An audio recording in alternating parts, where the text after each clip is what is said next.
हमने कल जो है भागवत के महात्म्य का श्रवण किया था। तो महात्म्य में हमने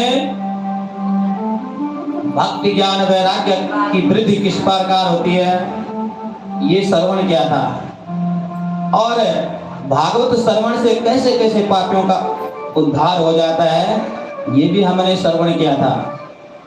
आत्मदेव ब्राह्मण की कथा हमने श्रवण की थी। और अगर इस प्रसंग को आध्यात्मिक दृष्टि से देखें तो तुंगभद्रा नदी के तट पर एक आत्मदेव नाम के ब्राह्मण रहते थे। तो तुंगभद्रा क्या है?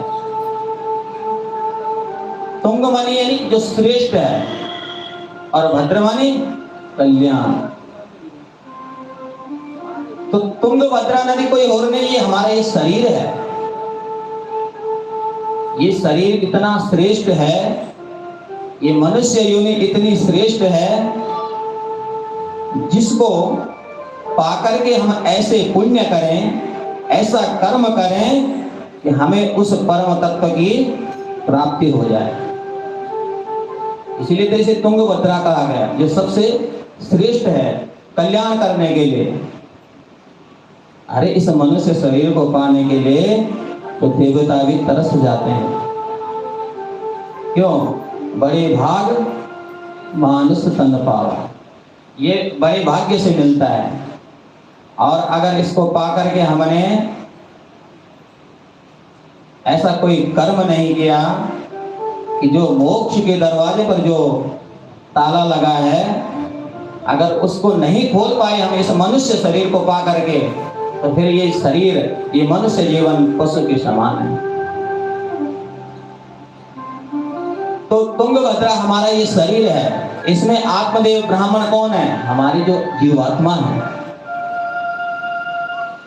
अच्छा, उस आत्मदेव ब्राह्मण की पत्नी का नाम क्या था?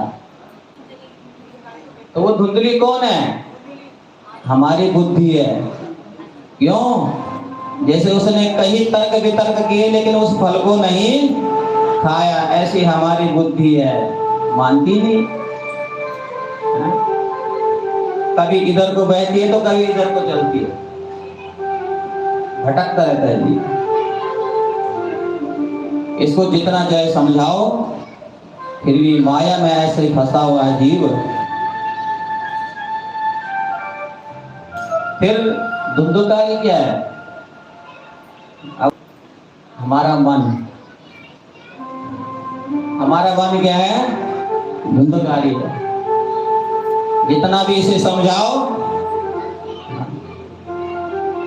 सबको समझा लोगे लेकिन अपने मन को नहीं समझा सके जीवन में। फिर होता क्या है? जब धुंधकारी से आत्मदेव परेशान हो गए, क्यों? जो जीवात्मा है, उस आत्मदेव जीवात्मा को केवल क्या चाहिए? परमात्मा चाहिए, सुख इस शरीर को चाहिए, हमारी इंद्रियों को चाहिए। भोजन की आवश्यकता शरीर के लिए, जीव के लिए नहीं। इसलिए तो शास्त्र कहता है केवल भोजन जीवन जीने के लिए करो, भोजन के लिए मत जियो। तो जब धुंधकारी से आत्मदेव जी परेशान हो गए तो फिर किसने समझाया? गोकर्ण जी ने समझाया। तो गो का मतलब गो मानी जो हमारी इंद्रियां हैं, है ना? इंद्रियों को किस प्रकार बस में करें? हम इंद्रियों के आसक्त ना हो, इंद्रियों के अधीन ना हो। इंद्रियां हम जो चाहें हमारे अधीन इंद्रियां रहें। ये नहीं कि कथा में बैठे नहीं और प्यास लग गई उठ के चले। इसका मतलब क्या है? हम इंद्रियों के अधीन हैं, इंद्रियां हमारे अधीन नहीं है। तो गोकर्ण मतलब जब इन कानों से हम भगवान की कथा सुनते हैं, फिर आत्मदेव जी प्रसन्न हो जाते हैं। क्यों? उसको चाहिए क्या? भगवान की कथा। तो ऐसा पावन चरित्र हमने कल जो है श्रवण किया था, जिसको श्रवण मात्र से जीव के जो है दैहिक दैविक भौतिक ताप समाप्त हो जाते हैं। बोले भक्त वत्सल भगवान की जय।